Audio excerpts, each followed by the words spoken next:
제 아버지 장례식장에 남편이 상간녀를 데리고 나타났습니다. 여러분, 사람이 아무리 짐승이라도 지켜야 할 선이라는 게 있잖아요.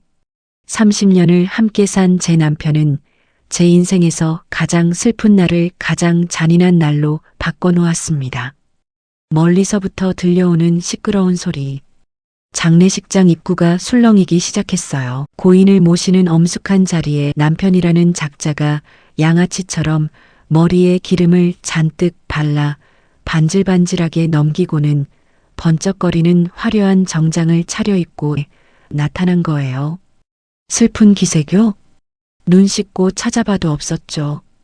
뭐가 그리 당당한지 어깨를 으스대며 들어오더라고요. 그런데 더 기가 막힌 건 그 옆에 끼고 온 여자였어요. 제 아버지 보내드리는 그 눈물바다 같은 장례식장에 그 여자가 나타났어요. 검은 상복들 사이로 혼자만 튀는 새빨간 립스틱에 몸매가 훤히 드러나는 딱 붙는 원피스를 입고 또각또각 그 경박한 하이힐 소리가 빈소의 정적을 사정없이 깨부수는데 소름이 끼쳤습니다. 들어오면서 머리카락을 한번 쓱 넘기더니 조문객들 시선을 즐기는 그 눈빛. 여기가 자기 무대인 듯 주인공이라도 된 양 고개를 꼿꼿이 쳐들고 워킹을 하듯 걸어 들어오더라고요. 남편이라는 인간은 한술 더 떴죠. 그런 여자가 대견하다는 듯 허리를 감싸 안고는 제 귀에 대고 비릿하게 속삭이더라고요. 봤냐? 이게 진짜 여자지. 너처럼 칙칙한 상복 입고 질질 짜는 거와는 차원이 다르지. 두 사람은 조문객들이 수군거려도 아랑곳하지 않고 낄낄거렸어요. 그러면서 제 아버지 영정 앞에서 던진 말은 사람이 할 수 있는 말이 아니었습니다. 아이고, 장인어른 드디어 가셨습니까? 살아생전 저한테 딱히 해준 것도 없으시니 절 같은 건 생략하겠습니다. 야, 이영수. 내가 너랑 살아준 게 자선 사업이야? 누가 너 같은 여자랑 30년을 살겠냐? 어휴, 생각만 해도 지긋지긋하다 진짜. 독설보다 무서운 건 그 다음이었어요. 막말을 퍼붓던 남편 눈빛이 갑자기 번뜩이더니 영정사진 옆 조이금암 쪽으로 성큼성큼 걸어가더라고요. 그 남자의 발길이 닿는 곳을 본 순간 제 심장이 덜컥 내려앉았습니다. 설마 사람이면 아무리 짐승 같은 놈이라도 저곳만은 건드리지 않겠지. 마지막까지 믿고 싶었어요. 하지만 그건 제 처참한 착각이었습니다. 이거 안 놔. 장인어른 가시는 길에 사위가 얼굴 비춰줬으면 됐지. 내 기름값이랑 수고비는 챙겨야 할 거 아냐? 그러더니 망설임도 없이 조이금암을 열어젖히더군요. 조문객들이 정성스레 놓고 간 하얀 봉투들을 닥치는 대로 낚아채서 그 화려한 재킷 안주머니에 쑤셔 넣는 거예요. 그 인간이 조이금 봉투를 낚아챌 때 봉투 하나가 바닥에 떨어졌습니다. 거기엔 제 친한 친구가 영수가 힘내라라고 정성껏 적은 글자가 선명했죠. 그 남자는 그 귀한 마음이 담긴 봉투를 구둣발로 짓밟으며 주머니에 쑤셔 넣었습니다. 제 손을 뿌리치며 밀칠 때 제 몸보다 마음이 먼저 바닥에 내팽개쳐졌습니다. 장례식장 바닥에 차가운 냉기가 온몸으로 퍼지는데 저 멀리서 상간녀가 남편의 팔짱을 끼며 자기야, 빨리 가자, 배고파. 라고 애교를 부리더군요. 30년 세월이 그 짧은 애교 한마디에 쓰레기처럼 버려지는 순간이었습니다.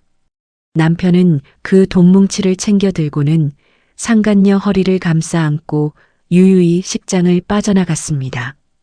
야, 이영수. 고생해라. 상간녀는 자기야, 오늘 수입 짭짤하네. 나 가방 사주는 거지.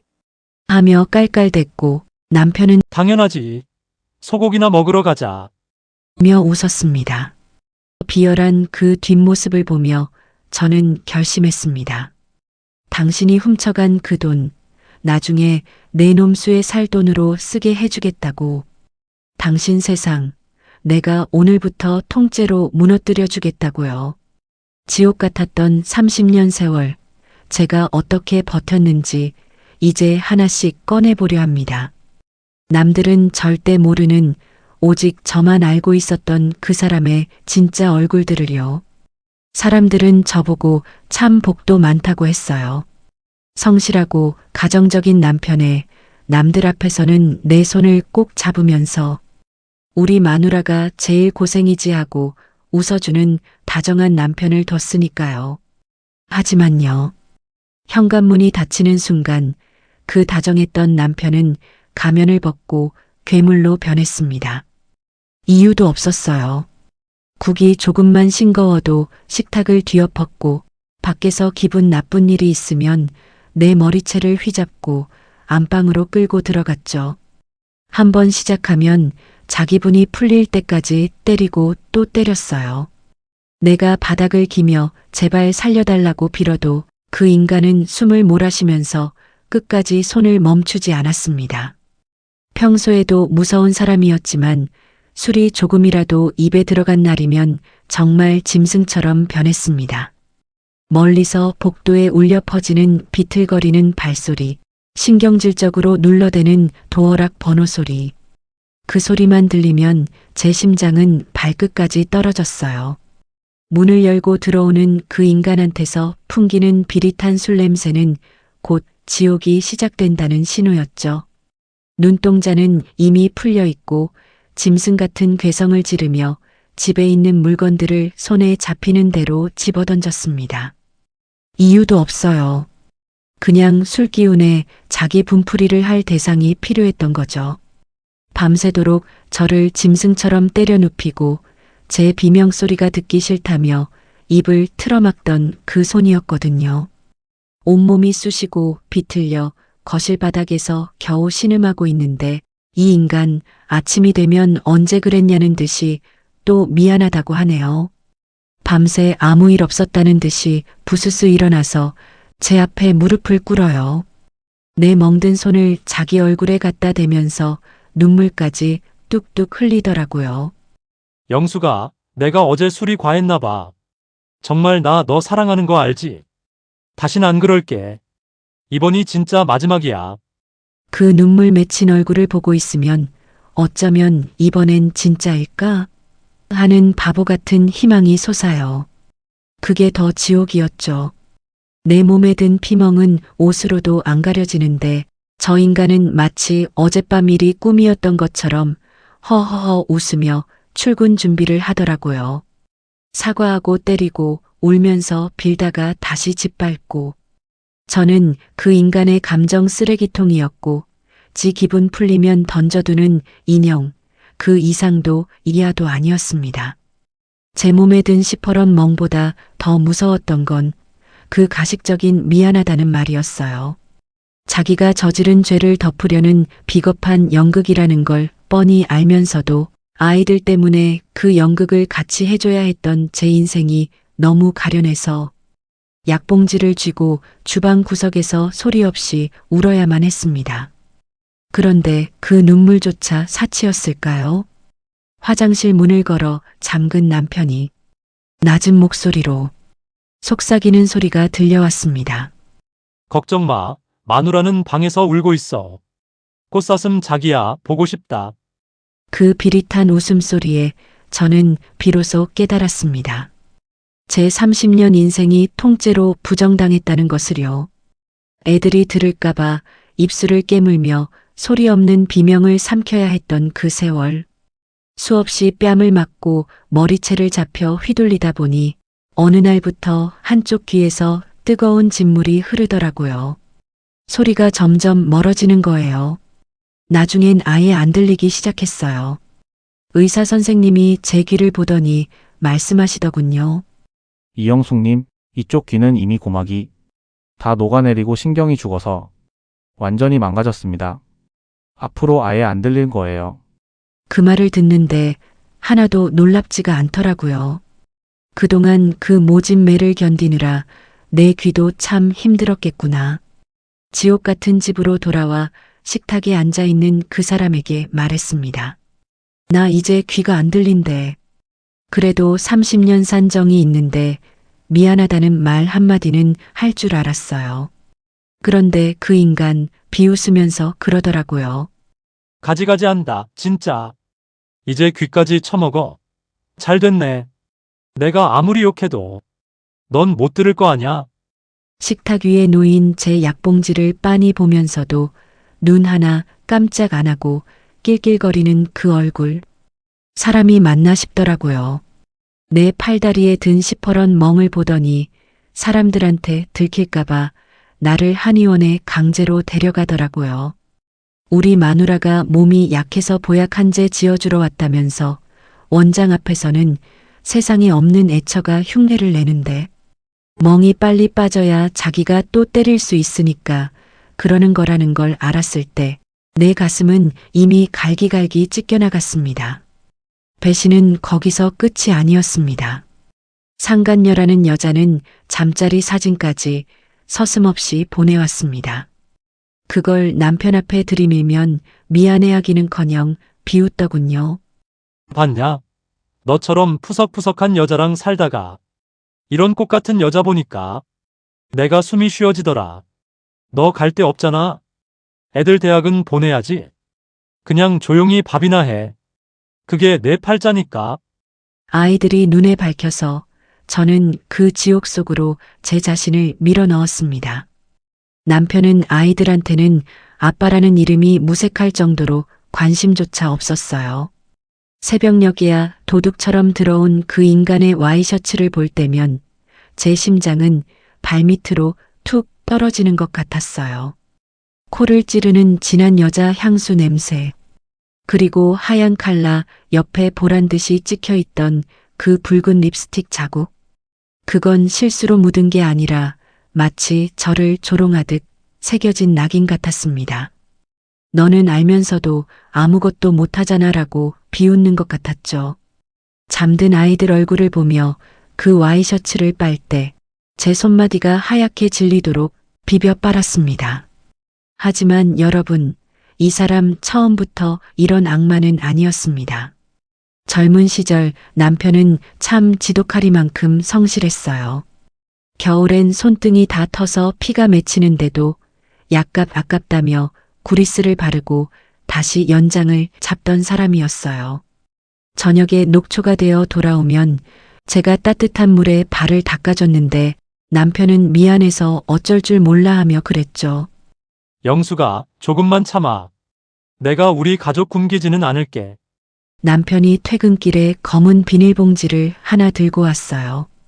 그 안에는 노란 월급 봉투와 따끈한 붕어빵 한 봉지가 들어 있었죠. 이거 내 첫 월급이야.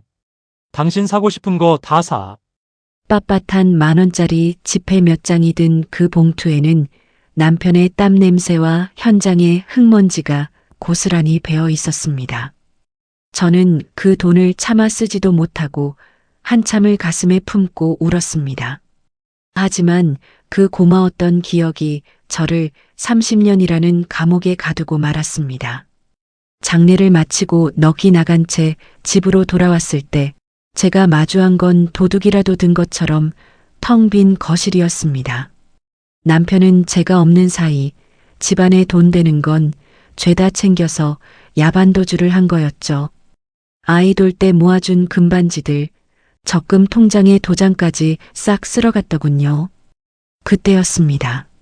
머릿속을 스쳐 지나가는 소름 끼치는 기억 하나. 장례식장에서 제 팔목을 낚아채며 비웃던 상간녀, 그 여자의 하얀 손목에서 번쩍이던 두툼한 금팔찌가 떠올랐습니다. 사실은 제가 1년 내내 사고 싶은 거 안 사고 먹고 싶은 거 참아가며 모은 돈으로 남편 손에 쥐어줬던 제 살점 같은 팔찌였거든요. 아버지 잃고 오열하는 아내의 전 재산을 털어다가 그 돈으로 내 팔찌까지 뺏어다가 상간녀 손목에 채워주고 장례식장에 나타난 거였습니다. 집 보증금까지 담보로 대출을 받아 날린 남편 때문에 전거리로 쫓겨나듯 나와야 했죠. 아이들은 겨우 친척 집에서 부탁해 떼어놓고 저는 햇빛 한 줌 안 드는 눅눅한 지하 단칸방으로 숨어들었습니다. 54세의 나이에 할 수 있는 건 몸뚱이 하나 쓰는 일뿐이었습니다. 빌딩 화장실 바닥을 기며 변기를 닦고 시장통에서 배추 더미를 날랐습니다. 겨울 시장의 새벽 공기는 면도날처럼 날카로웠습니다. 젖은 장갑 사이로 스며든 얼음물이 손가락 끝을 마비시켰고 갈라진 살점에서는 수시로 피가 터져 나왔죠. 그 피가 배추 겉잎에 묻을까봐 얼른 옷소매에 닦아내며 하루에 수백 번씩 허리를 굽혔습니다. 허리가 끊어질 것 같을 때마다 저는 남편이 상간녀에게 사준 그 금팔찌를 생각했습니다.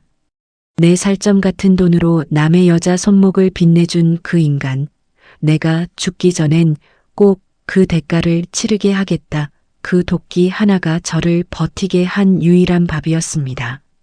손가락 끝은 갈라져 피가 맺히고 지문은 닳아 없어져 버렸지만 저는 그 고통보다 누군가 저를 알아볼까봐 그게 더 두려웠습니다. 그렇게 죽은 듯이 오로지 도끼 하나로 버텼습니다. 가족에게조차 연락을 끊고 숨어 지낸 지 3년째였습니다. 머리에는 낡은 수건을 두르고 무거운 배추 박스를 옮기던 참이었어요. 잠시만요. 이제부터 상상도 못할 반전이 시작됩니다. 끝까지 지켜봐 주세요. 그때 누군가 제 어깨를 거칠게 잡아챘습니다. 고개를 들어보니 바로 제 친정 오빠였습니다. 너 영숙이 맞니? 왜 이러고 있어? 왜 이런 곳에서 이러고 있느냐고. 오빠는 제 몰골을 보자마자 그 자리에 주저앉아 통곡을 하더군요. 오빠, 나 그냥 이렇게 살게. 나 찾는 사람 없으니까 모른 척하고 가. 무슨 소리야? 너 찾는다고 전국에 공고가 나고 난리가 났는데? 너 설마 아버지 가방 안에 든 서류 아직도 안 본 거니? 아버지가 제가 시집갈 때 내 비상금이다라며 지켜오셨던 그 척박한 산자락 땅. 그 땅이 국가산업단지로 지정되면서 보상금만 무려 500억이 나왔다는 소식이었습니다. 망치로 머리를 맞은 것 같았습니다. 남편이 쓰레기라며 발로 찼던 그 낡은 가방. 그 안에 들어있던 누런 봉투가 제 목숨줄이었던 겁니다. 아버지는 마지막까지 딸 자식을 지키기 위해 그 모진 세월을 버티셨던 거예요. 가방 속 낡은 편지엔 우리 영숙이 아빠가 못나서 고생만 시키는구나. 이 땅은 내 생명과도 같은 것이니 절대 팔지 마라. 라는 글자가 적혀 있었습니다. 아버지는 딸 자식 길바닥에 나앉을까봐 눈 감는 순간까지 그 땅을 지켜내신 거였습니다. 그 글자를 손으로 쓸어내리는데 30년 동안 남편한테 맞으면서도 나오지 않던 통곡이 터져 나왔습니다. 그날 밤 저는 아버지의 가방을 품에 안고 밤을 꼬박 새웠습니다. 눈물은 이미 말라붙었고 가슴 속엔 차갑고 단단한 결심 하나가 들어찼습니다. 그렇게 죽은 듯이 3년을 버텼습니다. 하지만 여러분, 하늘은 저를 버리지 않았습니다. 제 고통스러운 인생을 송두리째 뒤바꿔버린 기적 같은 반전이 드디어 저를 찾아왔습니다. 이제부터 제가 어떻게 그 괴물들을 무너뜨렸는지 그 통쾌한 이야기를 시작합니다. 아버지, 영숙이 이제 안 울어요. 편지지가 제 눈물로 눅눅해질 때까지 저는 아버지를 불렀습니다. 아빠 미안해. 아빠 마음도 모르고 나만 힘들다고 아빠 원망해서 미안해. 그날 시장 귀퉁이에서 흘린 제 눈물은 30년 인생의 찌꺼기를 다 씻어내는 정화의 물이었습니다. 이제 저는 더 이상 남편의 발소리에 떠는 겁쟁이 아내가 아닙니다. 아버지가 목숨처럼 지키신 이 돈, 저 인간들 피눈물 흘리게 하는데 소중히 쓸게요. 저는 그날로 단칸방 시절보다 더 지독하게 공부하기 시작했습니다. 어느 날은 너무 졸려서 허벅지를 송곳으로 찌르며 버텼습니다. 거울 속 제 모습은 초라했지만 눈빛만큼은 아버지를 닮아가고 있었습니다. 매일 밤 부동산 법전을 뒤척이고 전국의 고수들을 찾아가 무릎을 꿇었습니다. 저놈들을 무너뜨릴 수만 있다면 뭐든 하겠습니다.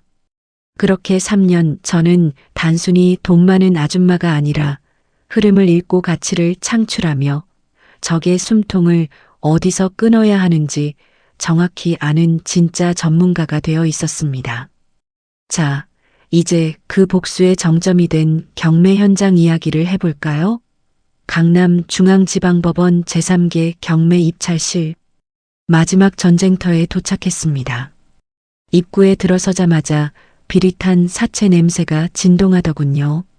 저 멀리 구석진 자리에 3년 전 제 아버지의 조의금을 훔쳐 달아났던 그 인간과 상간녀가 보였습니다. 남편은 3년 사이에 몰라보게 수척해졌더군요. 하긴 제가 뒤에서 조용히 손을 좀 썼거든요. 그가 하려던 사업마다 교묘하게 엇박자를 놓았고 결국 사채까지 끌어쓰게 만들었죠. 오늘 이 빌딩 경매는 그에게 마지막 동아줄이자 제가 설계한 완벽한 덫이었습니다. 이것만 낙찰받으면 돼.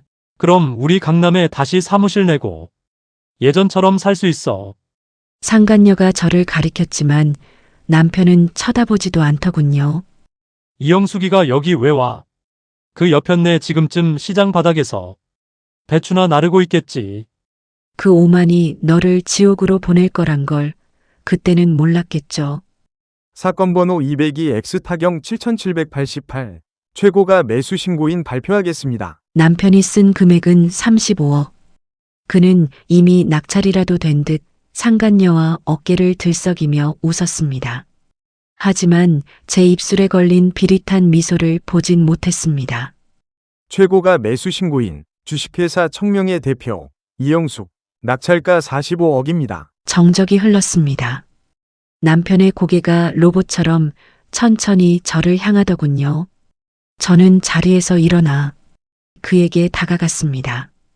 500억 자산가의 위험이란 화려한 보석이 아니라 상대를 얼어붙게 만드는 차가운 눈빛이라는 걸 그날 처음 알았습니다. 놀랐어? 시장 바닥에서 배추 나르던 여편네가 내 전 재산을 집어삼켜서 이영숙? 네가 여기 왜? 네가 어떻게 해? 남편은 넋이 나간 듯 제 이름을 부르며 뒷걸음질 쳤습니다. 저는 멈추지 않고 그 인간의 코앞까지 다가가 속삭였죠. 이영숙, 너 미쳤어? 이거 사채 쓴 돈이야. 네가 가로채면 난 죽는다고. 어머, 이 팔찌 아직도 차고 있네? 3년 전 내 아버지 장례식장에서 훔쳐간 내 팔찌, 이제 돌려받아야겠어. 그리고 당신들 지금 살고 있는 그 월세방, 어제 내가 통째로 샀어. 오늘 밤 안으로 짐 싸서 나가.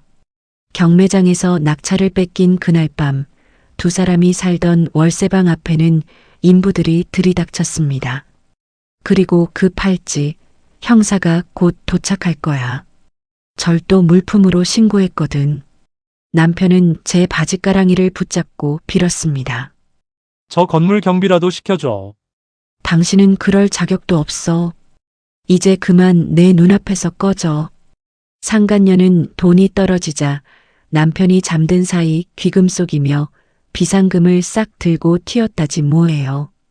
결국 남편에게 남은 건 제가 던져줬던 그 낡은 개 밥그릇 하나뿐이었죠. 어느 추운 날 제가 새로 올린 빌딩 앞 편의점에서 유통기한 다 돼가는 도시락을 들고 서 있는 그 사람과 마주쳤습니다. 경비원이 냄새나니까 저리 가요. 하고 쫓아내는데 마음이 참 이상했어요. 남의 눈에 피눈물 나게 앉아 내 눈에는 평생 진물이 흐른다는 걸 잊지 마세요.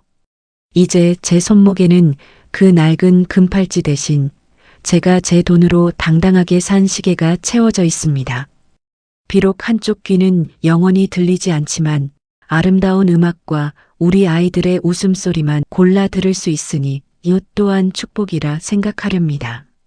아버지가 마지막까지 숨겨두신 그 낡은 가방은 단순한 돈이 아니라 내 딸아, 절대로 기죽지 마라는 응원이었습니다. 이제는 아이들과 함께 그 누구보다 환하게 웃으면서 보란듯이 꽃길만 걸어가겠습니다.